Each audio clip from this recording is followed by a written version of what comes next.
The 8 Immortals in Chinese mythology. The 8 Immortals are a group of legendary Shen in Chinese mythology. Each immortal's power can be transferred to a vessel that can bestow life or destroy evil. Together, these 8 vessels are called covert 8 Immortals. Most of them are said to have been born in the Tang or Song dynasty. They were sometimes translated as the 8 genies. They are revered by the Taoists and are also a popular element in secular Chinese culture. Some stories had them all cheerfully addicted to wine, so they were called the Dongbin, or 8 drunken immortals. Dongbin, a scholar and poet. Considered to be the leader of the 8 immortals, only Dongbin independently built the most temples. Dongbin, surnamed Lu, named Lu Yan. Courtesy name Dongbin. Nickname Chun Yangtze. Was called one of the founders of the Quanzhan sect of Taoism. He is the ancestor and protector of all walks of life. He is the patron saint of doctors, martial arts practitioners, imperial examinations, barbers and other industries. He is also called the Sword Immortal, the Wine Immortal, and the Sex Immortal. Women's worship him, especially those noble ladies. The first wives will come to pray hoping that Dongbin can drive away the third party, and make their husbands change their minds. It is said that Dongbin was born on April 14th. The 14th year of Zhenwen during the reign of Emperor Dezong of the Tang dynasty. When he was born, the room was filled with fragrance, music was played in the heaven, and a white crane flew from the horizon and circled down before disappearing. When he grew older, he met Xiao Zhirong, the fire dragon master.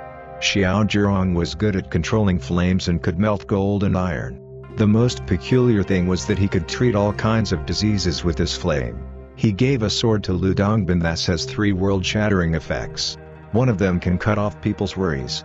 Secondly, it can cut off people's sexual desires. And third, it can cut off people's greed and anger. It coupled with my heaven escape sword technique that can slay demons, save people in the world, and accumulate merit that cultivate him the inner elixir. Then he began to possess magical power and become immortal.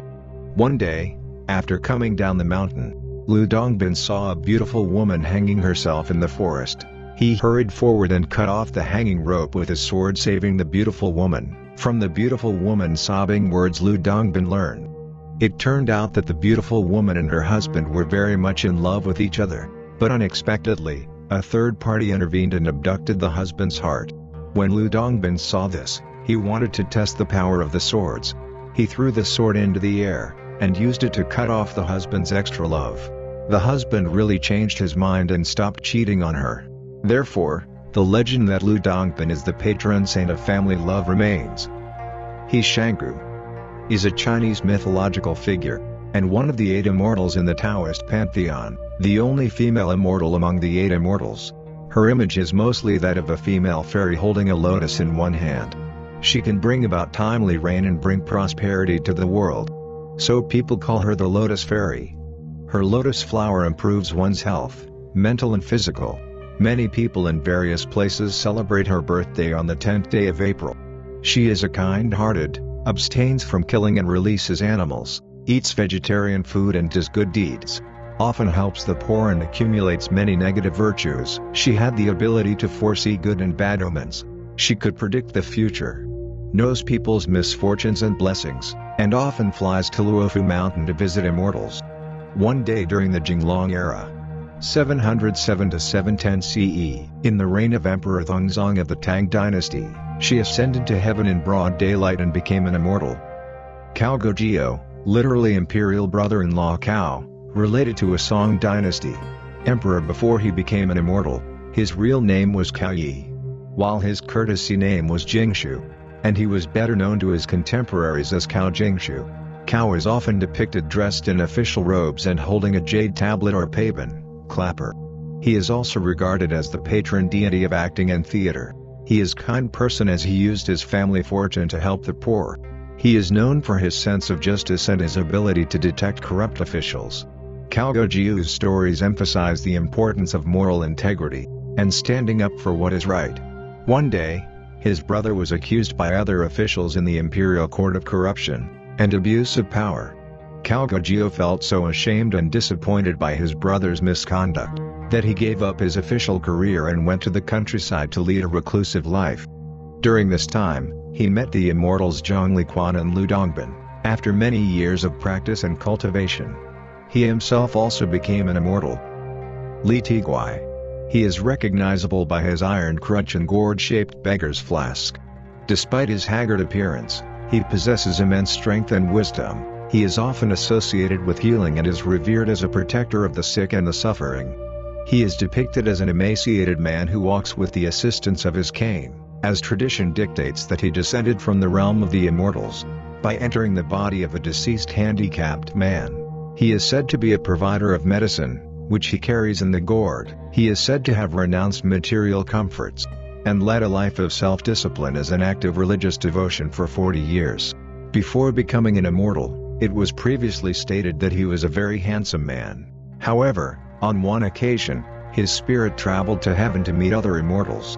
He had told his apprentice, Li Qing, to wait for 7 days for his spirit to return. If he did not return by then, Li Qing was to burn the body because that meant that he had become an immortal.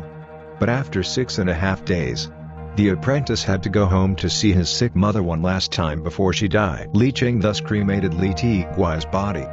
He passed by a dying beggar on his way to his mother's but did not have time to bury him. Upon returning, Li Tiguai's spirit found that his body had been cremated, and had to enter the only body available at the time, the corpse of the homeless beggar who had just died of starvation. Lao Jia appeared, and gave him a medicine gourd that could cure any illness and never emptied. Li then brought his apprentice's mother back to life using the liquid from his gourd. Li Qing was then dismissed as his apprentice, after being given a small pill, and being told that he would work hard enough to become an immortal himself. This turned out to be true. The gourd served as a bedroom for the night and held medicine, which Li dispensed with great beneficence to the poor and needy. He also used the bottle to make him an iron crutch that would never rust nor break. From then on, Li was tasked with curing the sick, and he traveled to many lands, and could be found wherever the sick lay dying or the poor were persecuted. Land Cajio.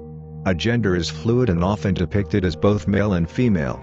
This immortal figure carries a flower basket, and is known for their whimsical and carefree nature. His stories celebrate the idea that enlightenment transcends conventional gender norms. His basket contains plants and medicinal herbs associated with longevity, and he is considered the patron of florists, and the patron of gardeners.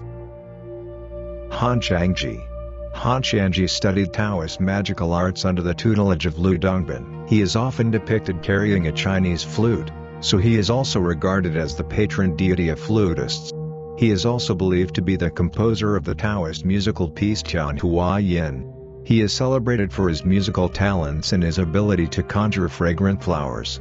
He embodies the idea that art and beauty are essential aspects of life and spirituality. Hangxi's flute playing is said to uplift the spirits of those who hear it. Jongguao. Jongguao is known for his agelessness, and his ability to summon the winds with his magical drum. He is often depicted riding a white donkey backward, symbolizing his unconventional and mystical nature. Jongguao's stories emphasize the value of simplicity and humility. His existence is said to have begun around the middle or end of the 7th century, and ended approximately in the middle of the 8th. The epithet Lao, added at the end of his name, means old. He was known for wandering between the Fen River and Qin territories during his lifetime, and was known to travel at least 1,000 per day on a white donkey or mule. When his journey was finished, he folded his mule up and placed it in his pocket or a small box. When he wished to use the mule again, he poured water on it from his mouth and the mule regained its form. Han Zhongli. He is associated with death and the power to create silver and gold, often depicted holding a fan which can resurrect the dead, and transform stones into silver or gold. According to legend, a bright beams of light filled the labor room during his birth. After he was born, he did not stop crying until 7 full days had passed.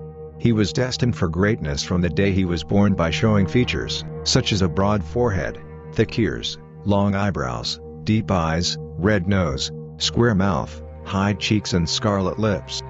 Stories depict that either 7 days or 7 years later, he began to speak, and the first sentence he uttered was, "My feet have wandered in the purple palace of the Immortals. My name is recorded in the capital of the Jade Emperor." Later, Taoists celebrate his birthday on the 15th day of the 4th month of the Chinese calendar. The 8 immortal healers. Lu Dongbin, the leader and sage. Xingqiu, the gender-fluid immortal. Jongguao, the old sage with a magical drum. Cajio, the imperial relative. Jongi, the master of the cloud chamber. Hangxi, the musical prodigy. Linggu, the immortal with the gourd. And Xingqiu, the immortal maiden. The 8 immortals with their unique powers, diverse personalities and profound wisdom. Their stories serve as a reminder of the enduring appeal of Chinese mythology, offering valuable lessons in spirituality, morality, and the beauty of diversity in the world.